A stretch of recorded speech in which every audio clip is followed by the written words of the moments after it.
Musique, Frédéric Huttman.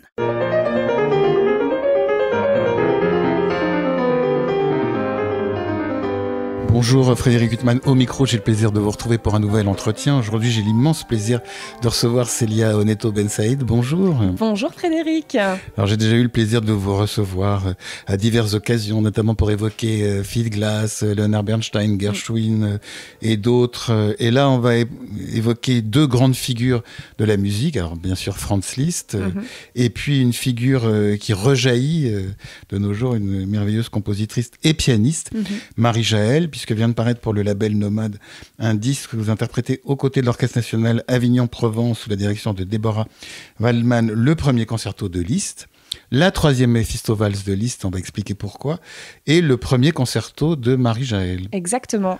Donc ce premier concerto de Marie Jaël, qui est une œuvre d'une très grande virtuosité, de toute évidence, comme l'était Marie Jaël, comment est née l'idée de l'enregistrer ?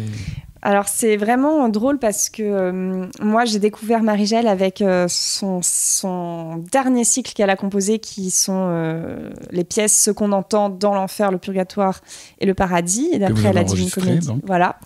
Et à la suite de ce projet, je me suis dit, oh là là, j'aimerais continuer de découvrir, d'explorer cette compositrice. Et j'en avais parlé à mon label, j'avais dit, j'aimerais bien la mettre en regard sous son répertoire concertant avec Liszt.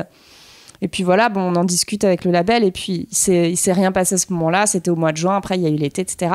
Et en septembre, sachant qu'il s'était rien passé spécialement l'été, Deborah Waldman envoie un email à mon agent pour lui proposer de m'inviter dans le premier concerto de Marie Jaël la saison suivante. Donc là, je me suis dit, mais c'est fou, les grands esprits se sont rencontrés sans se rencontrer en vrai. Et donc évidemment, on a organisé cette série avec l'Orchestre d'Avignon et Déborah. Et puis, du coup, moi, je lui ai proposé ce projet d'enregistrement assez naturellement, du coup, en y voyant un peu un signe, quoi. En plus, elle me proposait le premier concerto. Moi, j'avais imaginé le premier concerto aussi, donc voilà. Alors Marie Jaël, pour ceux qui ne connaissent pas ce nom, c'est une compositrice qui est née en 1846, qui est morte en 1925, qui était une très grande virtuose, très connue en son temps, grande pianiste, proche de Liszt. Exactement, c'est une compositrice qui d'abord a été pianiste, une pianiste brillante qui a terminé assez vite ses études au Conservatoire national de Paris. Elle est d'origine alsacienne, et à cette époque où l'Alsace est en balance entre l'Allemagne et la France, et elle a une grande culture germanique, elle est bilingue allemand, et elle a beaucoup d'amis en Allemagne. Elle a choisi la nationalité française, ce qui est quelque chose qui, à mon avis, lui a coûté aussi, parce qu'elle a dû renoncer aussi à certains aspects. D'ailleurs, je sais que son mari a refusé le poste de directeur du conservatoire de Leipzig pour justement montrer qu'ils étaient cocorico français. Et puis effectivement, assez jeune, elle va rencontrer celui qui va devenir son époux. Elle est née Marie Trautmann, en réalité, Marie Jaël. Et donc, elle rencontre Alfred Jaël, qui est beaucoup plus âgé qu'elle, hein. Il a une vingtaine d'années de plus, mais c'est vraiment un mariage d'amour. Lui, c'est déjà un pianiste très installé, et il est très ami avec Saint-Saëns, avec Liszt, avec Brahms aussi. Et donc, par ce biais-là, elle va faire toutes ces rencontres. Et puis, ils vont aussi beaucoup se produire en quatre mains et en deux pianos, Alfred et Marie. Et puis, dans sa vingtaine, en fait, elle l'explique dans son journal, elle se rend compte que jouer, ça ne lui suffit plus. Elle a besoin de plus pour continuer d'incarner la musique, de se faire des nouveaux défis, d'aller plus loin, et elle veut écrire. Et donc, elle va se former, notamment auprès de Saint-Saëns, aussi auprès de César Franck. Et d'ailleurs, Saint-Saëns et elle vont entretenir une relation épistolaire assez passionnante à lire, très véhémente, parce que Marie Jaël semble avoir été quelqu'un de fort caractère, c'est-à-dire qu'elle s'enflamme dans ses lettres, elle s'énerve, et cher maître, je suis très en colère, enfin vraiment, elle rue dans les brancards, c'est assez extraordinaire. Et donc voilà, elle compose de plus en plus, et comme elle est pianiste, eh bien elle a la possibilité de jouer ses compositions en concert, donc elle va beaucoup jouer ses propres œuvres, voilà, et puis bon, etc., etc. Elle devient veuve, ce qui n'était pas si surprenant puisqu'il avait 20 ans de plus qu'elle. Elle devient veuve relativement jeune, ils n'ont pas eu d'enfants en plus ensemble. Et donc, à partir de là, elle va beaucoup se rapprocher de Liszt, dont elle va carrément devenir la secrétaire. Voilà. Et donc Liszt va lui dédier cette troisième Méphisto-Valse que vous interprétez aussi dans ce disque. Exactement. C'est Tobin Said. Alors les Méphisto-Valses de Liszt, on joue toujours la première, enfin on joue quand on a les capacités de le jouer. La première qui est assez monstrueuse à jouer, pas à écouter, mais la troisième n'est jamais jouée. Et oui, et moi-même je la connaissais pas avant. Elle est très belle, c'est la plus longue des Méphisto-Valses, elle dure presque 10 minutes, donc c'est quand même un sacré morceau. Et elle est très exigeante aussi. Alors, elle est peut-être moins grand public que la première, mais évidemment, moi, j'ai voulu me pencher sur cette pièce parce que Liszt l'a dédiée à Marie-Jaël. Et en fait, quand je me suis penchée un peu sur la jeunesse de cette œuvre, j'ai compris que Liszt n'arrivait pas à terminer cette Méphisto-Valse et qu'un jour, Marie-Jaël était au piano, elle lui a joué, et puis elle a plus ou moins improvisé la fin. Et il lui a dit, mais ça y est, vous avez trouvé, c'est votre Méphisto-Valse. Et donc la fin a été faite par Marie-Jaël. Et donc, ouais, c'est une jolie histoire. Alors parallèlement, en plus, moi j'avais déjà vu des concordances de thématiques, parce que par exemple, Dante, évidemment, Liszt a lui aussi composé d'après une lecture de Dante. Et puis il y a aussi la sonate pour piano de Marie-Jaël, qui a peut-être quelques ressemblances avec la sonate pour piano de Liszt et qu'elle dédie à Franz Liszt d'ailleurs. Donc, je trouvais cette écriture en 4 mains sur la Méphisto-Valse vraiment belle, assez rare d'ailleurs à ma connaissance dans le répertoire de piano. Une collaboration d'une pièce, c'est pas commun. Et donc, je trouvais que ça faisait un joli pont entre le premier de Liszt et le premier de Jaël. Oui, puisque vous interprétez aussi le premier concerto de Franz Liszt sur ce disque. C'est une œuvre que vous aviez déjà à votre répertoire ? Oui, alors pour être même tout à fait honnête, c'est un peu une madeleine parce que cette œuvre, je l'ai travaillée pour la première fois à 15 ans avec Brigitte Ungerer. Donc c'est un des premiers concertos que j'ai travaillé et c'est comme ça que j'ai rencontré Brigitte qui d'ailleurs m'avait dit à l'époque « c'est beaucoup trop dur pour toi !» mais donc c'est un concerto que j'aime beaucoup et que je connais depuis longtemps. Alors après évidemment je l'ai retravaillé à l'aune de mon expérience de maintenant, mais ce que j'adore dans ce concerto c'est cet aspect un petit peu fantasque où tout s'enchaîne quasiment. Le deuxième est un peu sur le même modèle, il s'affranchit des formes et puis l'orchestre ruisselle par pupitres séparés avec des solos assez sublimes quand même par-ci et par-là dans l'orchestre. Donc il est par rapport au concerto de Marie-Jaël qui est vraiment, je dirais, très germanique, il est vraiment très insaisissable, celui de Liszt. Le piano s'envole et très vocal, très recitativo. Là où Jaël, c'est presque plutôt brahmsien, la manière qu'elle a d'orchestrer aussi et de distinguer le dialogue piano-orchestre par bloc.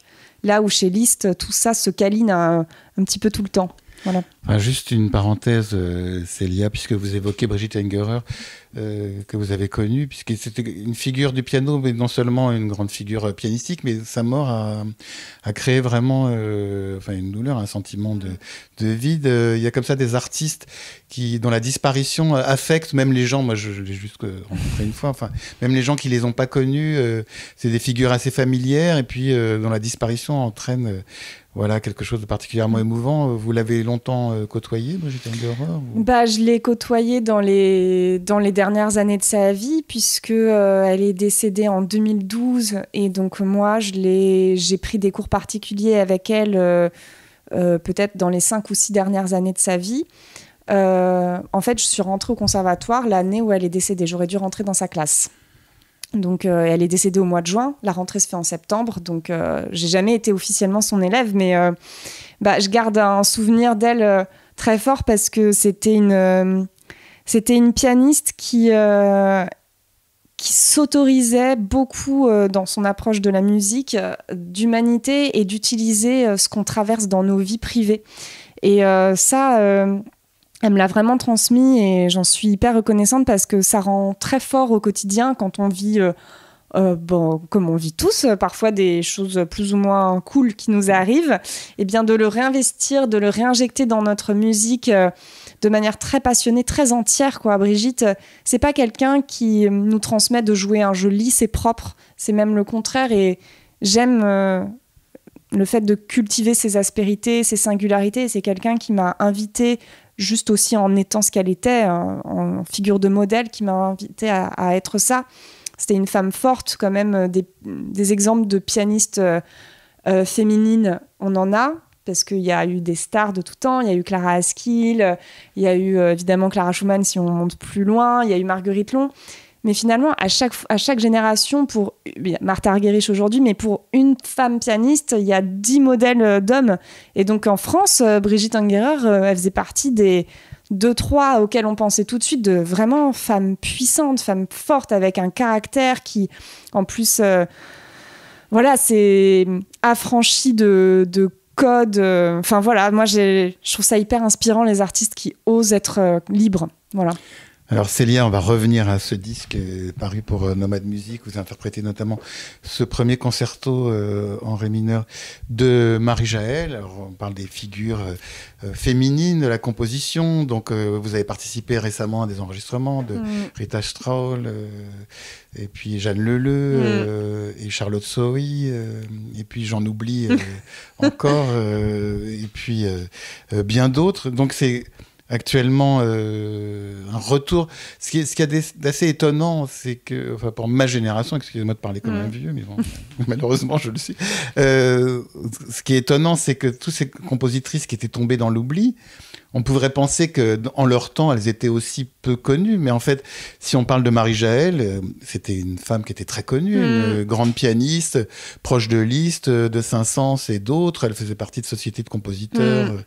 Et donc, elles avaient été reconnues en leur temps. Bah oui. C'est pas des femmes dont on peut penser, comme Fanny Mendelssohn ou d'autres, qu'elles ont vécu effacées derrière un frère ou un mari et qui les ont empêchées de s'exprimer. Elles se sont exprimées en leur temps. Oui, et puis l'exemple est parfait avec les concertos. Une compositrice ou un compositeur, c'est la même chose, à qui des chefs d'orchestre vont confier leur orchestre. En fait, ça coûte de l'argent. Enfin, donc les compositeurs dont on crée des œuvres avec orchestre, que ce soit des symphonies, des concertos, eh bien, ce sont des compositeurs ou des compositrices à qui font vendre, en fait, tout simplement. Donc, effectivement, Marie-Jaël, il y a 2 concertos pour piano, il y a un concerto pour violoncelle, il y a de nombreuses mélodies avec orchestre. Enfin, il y a un vrai catalogue avec orchestre. Donc, ça prouve à quel point c'était quelqu'un dont on parlait, qui était prestigieuse, reconnue.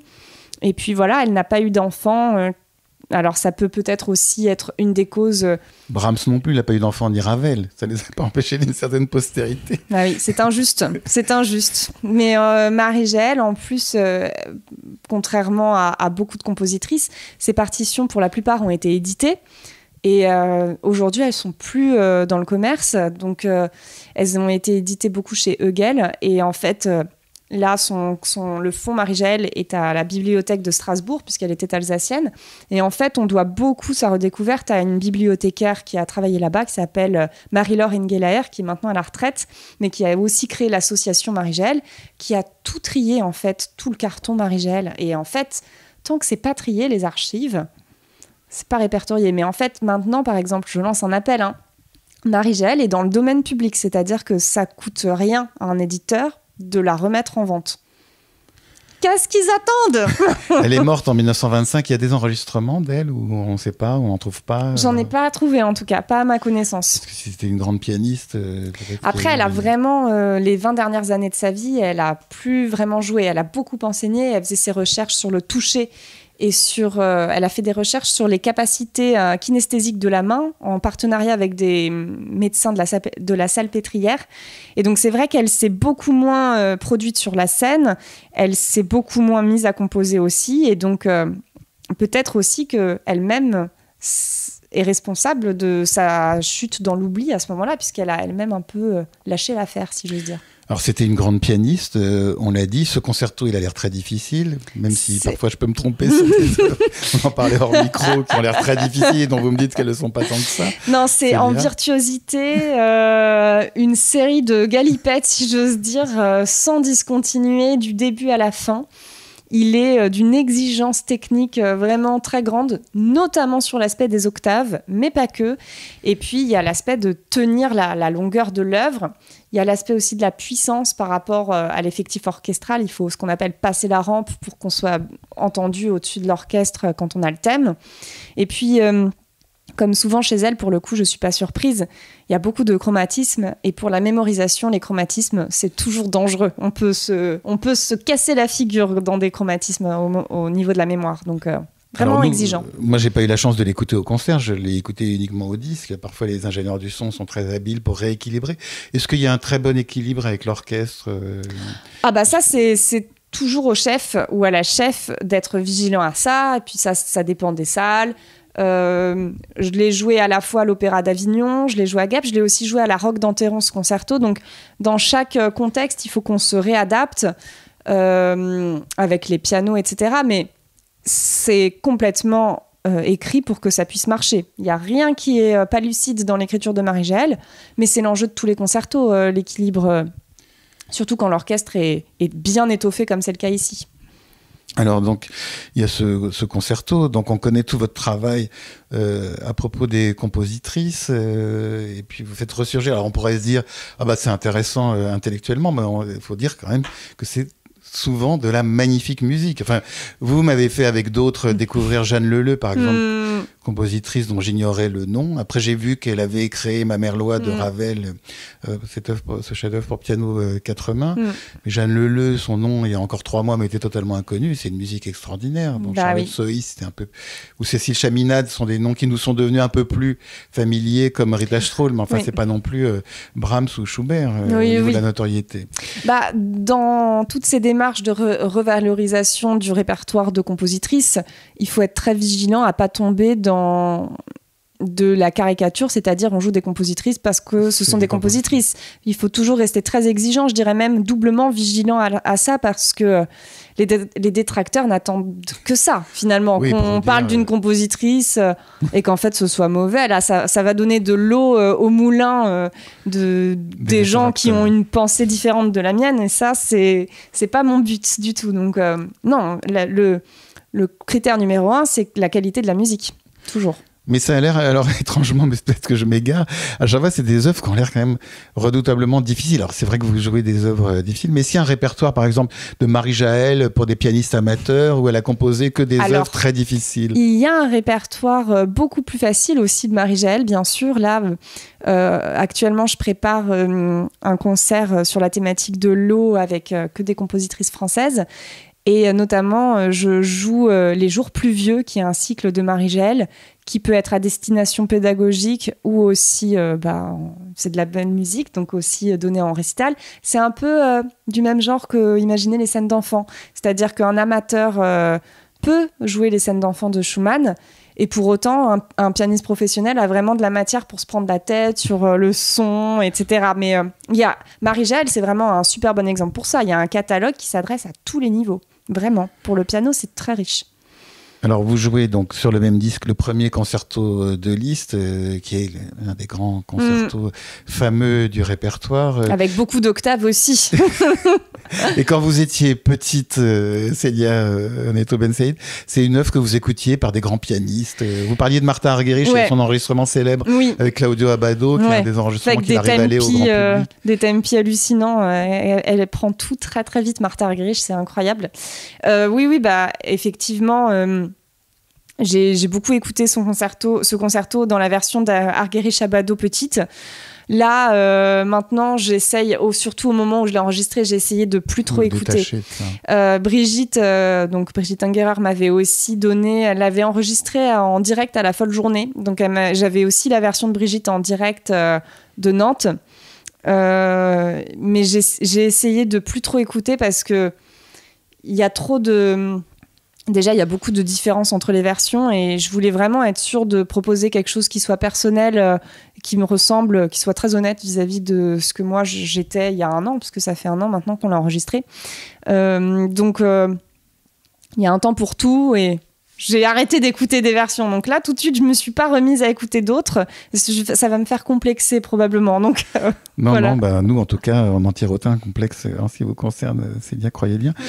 Alors, ce qui est intéressant, c'est que vous jouez, hormis la Méphisto-Valse numéro 3, à la fois un chef-d'œuvre ultra connu et un chef-d'œuvre méconnu. Tombé dans l'oubli. Donc, à chaque fois, vous êtes confronté à 2 choses différentes. C'est-à-dire, vous interprétez ce premier concerto de Marie-Jaëlle que personne, sauf quelques esthètes, personne quasiment ne connaît. Vous avez est-ce que vous sentez une responsabilité de dire c'est un chef-d'œuvre et il faut justement que les gens comprennent que c'est un chef-d'œuvre, et ce qui est quand même l'inverse de jouer le premier concerto de Liszt, où vous disant tout le monde sait que c'est un chef-d'œuvre, donc c'est à moi d'apporter ma part sans en fait, ce que je voulais dans ce projet, c'était pas ghettoiser Marie-Jaëlle.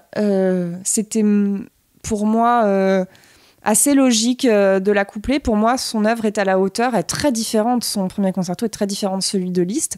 Pour moi, justement, leurs qualités étant différentes, ça tient la comparaison.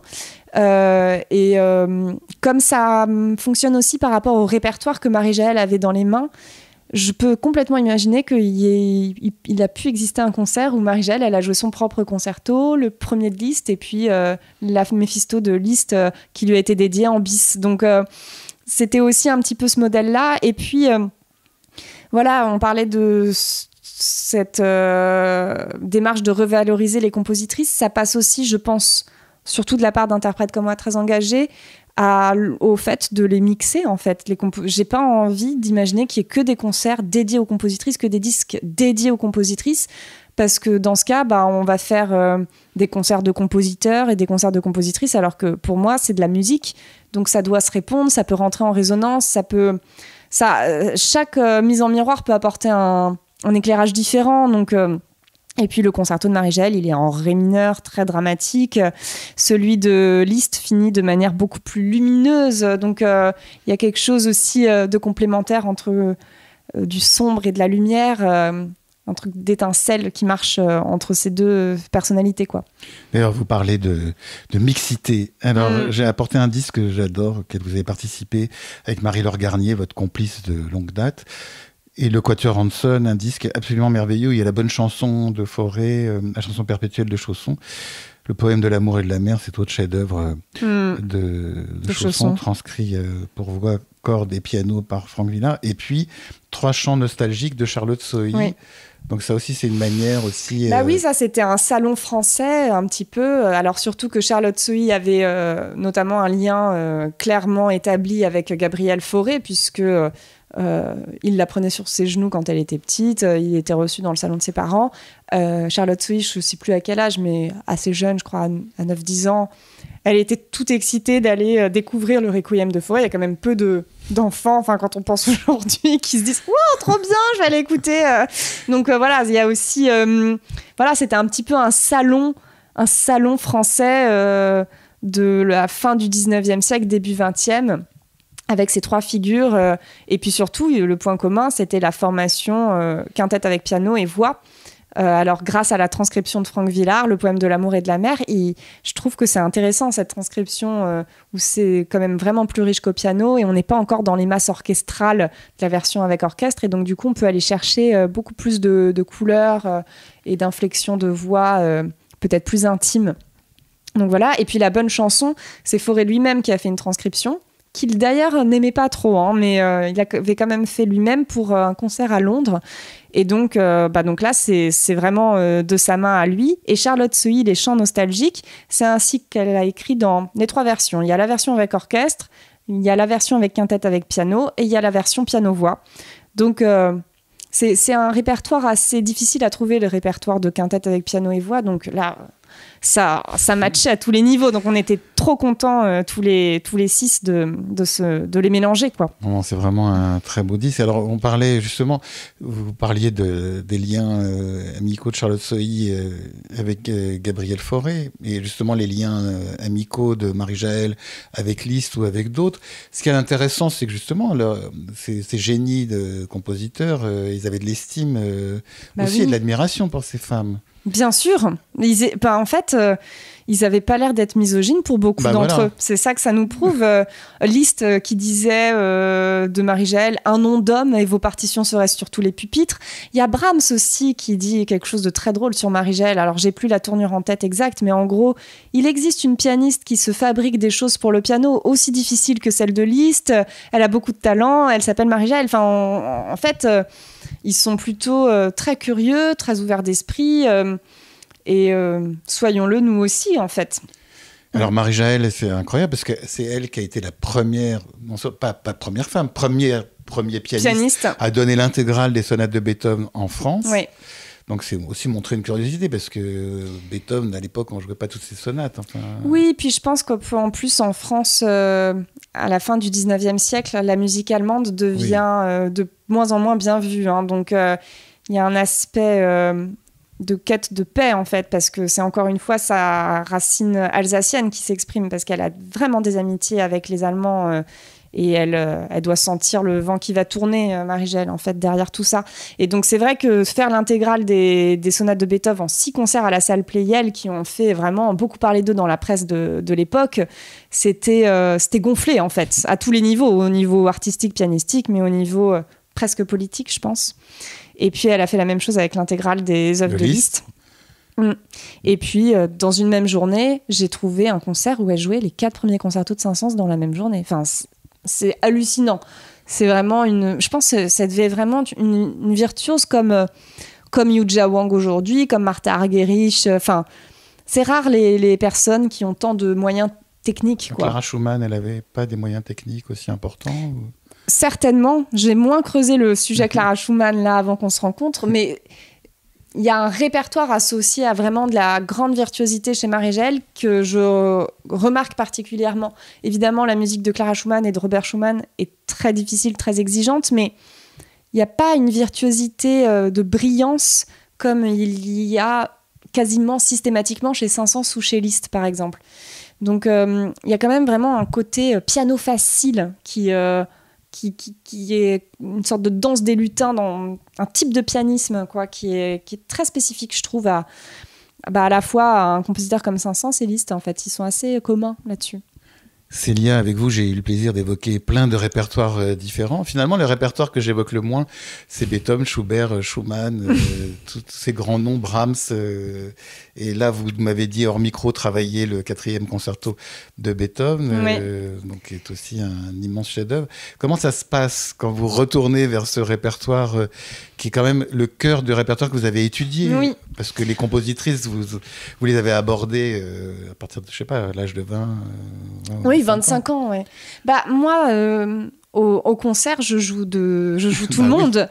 Après, au disque, c'est autre chose parce que... Vous voulez faire un apport, apporter quelque chose. Voilà, j'ai l'impression que c'est difficile, mais peut-être que je dis ça et que dans 20 ans, je ferai une intégrale Beethoven et je m'écouterai en me disant j'étais bien bécasse à l'époque. Mais je trouve ça difficile pour moi de me projeter dans des projets, dans ce répertoire où il y a tant...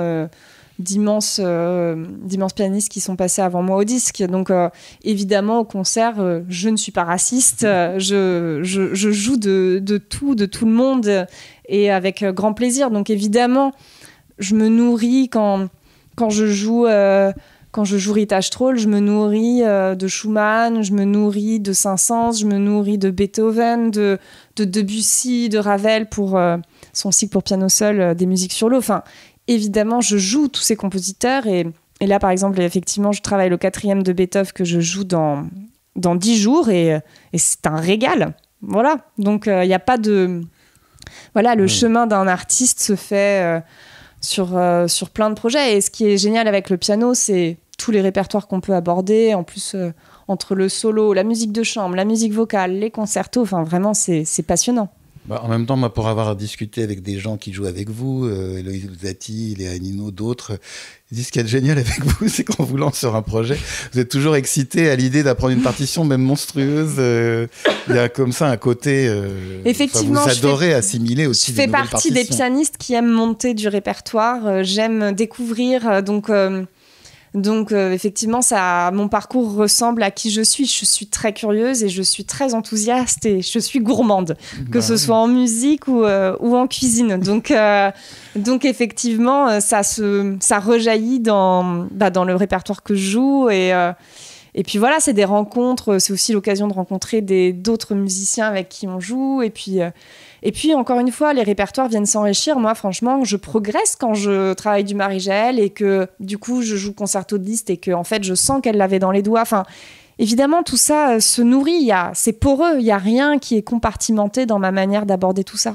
Oui, mais par exemple, quand vous jouez le premier concerto de Liszt, je ne parle même pas des enregistrements passés. Enfin, c'est une musique avec laquelle on a une familiarité. Liszt, c'est un compositeur qui accompagne les pianistes et les amoureux de musique depuis toujours. Mais Marie-Jaël, quand vous vous retrouvez face à une partition de Marie-Jaël que personne n'a jouée, sinon depuis 100 ans, quelle est votre attitude quand vous êtes face à une telle partition? Je suis patiente, en fait. Parce que, en plus, pour vous donner un exemple, quand on travaille un concerto au piano, on a l'orchestre, on a la partition, ce qu'on appelle le conducteur, où il y a l'orchestre et le piano sur la même partition. Mais le problème pour travailler sur ces supports, c'est qu'on doit se tourner les pages toutes les 3 mesures. Donc souvent, on travaille sur un autre support qui est le piano avec une réduction de l'orchestre sur une partition de 2e piano. Comme ça, quand on travaille, on a tout de suite la vision de ce qui se passe dessous, si j'ose dire, tout en pouvant travailler au moins 20 mesures à la suite. Et le concerto de Marie-Jaël, par exemple, il n'y avait pas ce matériel-là. Donc, j'ai dû travailler sur une partition de piano solo avec tout d'un coup 36 mesures à attendre. Et même dans les moments où je joue, je ne savais pas ce qui se passait dessous. Il fallait que je consulte le conducteur d'orchestre qui est très grand, etc. Donc, il y a des difficultés pour ça. Après, voilà, c'est une question de patience, en fait. C'est comme... Et en même temps, c'est enthousiasmant. Enfin, par exemple, j'ai vécu l'année dernière une situation assez rare où j'ai dû remplacer une pianiste dans le concerto de Vítězslava Kapralova, qui est une compositrice tchèque début 20e, qui est décédée à l'âge de 25 ans, une élève de Nadia Boulanger. Et j'ai eu 8 jours pour monter son concerto. Je l'ai fait et c'était trop bien en vrai. Donc en fait, je pense vraiment qu'avec la volonté, l'enthousiasme et l'envie... Oui, les capacités aussi. Ça, vous le dites pas, mais je le dis quand même pour vous. Plus on se retrouve à monter, plus on est bon. C'est vrai, ça progresse. C'est-à-dire que plus on déchiffre, mieux on déchiffre. Plus on joue, mieux on joue. Donc, effectivement, ça m'a fait progresser. Ça continue de me faire progresser parce que ça pousse à se remettre en question, en fait, quand on monte du nouveau répertoire. Sinon, on peut ronronner un peu et... Moi, perso, je risque de m'ennuyer. J'ai besoin, au moins, quand je reviens à des œuvres que je joue beaucoup, au moins que d'en découvrir d'autres entre-temps pour que je perçoive les œuvres que j'ai beaucoup jouées avec un regard neuf. Voilà. Ouais, puis ça doit être quand même une impression assez fascinante, passionnante de se dire grâce à moi, il y a des gens qui vont sortir de la salle de concert ou de l'écoute de disques en disant il y a 1 heure, ils connaissaient pas Jeanne Leleu, c'est un nom très mystérieux. Et puis ça va devenir des fanatiques de Jeanne Leleu qui vont afficher son poster dans leur extrêmement gratifiant, quoi. C'est extrêmement gratifiant et surtout que, encore une fois, on joue pas n'importe qui quand on joue des compositrices et qu'on veut les défendre intelligemment. Donc on joue des figures qui sont inspirantes et dont la musique est belle et excitante, tant à jouer qu'à entendre. Donc voilà. Et ben voilà, tous ces qualificatifs, ils vont tellement bien à ce disque qui vient de paraître pour le label Nomade Music. Célia Neto Bensaïd, je rappelle que vous êtes aux côtés de l'Orchestre National Avignon-Provence, placé sous la direction de Déborah Wallman. Juste un mot de Déborah Wallman, parce que c'est une chef avec laquelle vous avez déjà pas mal travaillé. Oui, une chef très engagée aussi dans le fait de ne pas ronronner le répertoire, si j'ose dire, de découvrir des œuvres, de diriger des nouvelles œuvres, et donc très curieuse sur la musique des compositrices du passé notamment. Donc évidemment, c'est un endroit où on s'est vraiment rencontrés. Après, sur l'aspect musical, ce qui a été formidable pour moi, c'est que Déborah a une attitude pas du tout d'autorité directive, mais vraiment de collaboration avec moi. On a pu discuter de tous nos choix artistiques. Elle a été super à l'écoute et en plus, c'est des concertos où c'est pas facile de choper le pianiste, si j'ose dire, tellement il y a de notes au piano, donc d'une attention et d'une bienveillance à mon égard formidable. Et donc, je trouve qu'elle a réussi à fédérer l'orchestre autour de ce projet où tout le monde a vraiment donné le meilleur de lui-même. Donc, non, c'est quelqu'un... je suis très reconnaissante d'avoir rencontré Déborah sur mon chemin artistique et humain, puisque c'est quelqu'un d'humainement très généreux. Eh ben, on est reconnaissant à toutes les deux et à l'orchestre de ce disque absolument merveilleux. Célia Neto Bensaïd, il me reste à vous remercier infiniment d'avoir été mon invité. Merci Frédéric et bonne fin de journée. Merci. Pour illustrer cet entretien avec la pianiste Célia Neto Bensaïd, je vous propose de l'écouter interpréter les 2e et 3e mouvements du concerto pour piano en ré mineur numéro 1 de Marie-Jaël, et aux côtés de l'Orchestre National Avignon-Provence, placé sous la direction de Déborah Wallman. Je vous souhaite une belle écoute de cette œuvre magnifique et rarissime. Une très bonne fin de soirée sur RCJ.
Thank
you.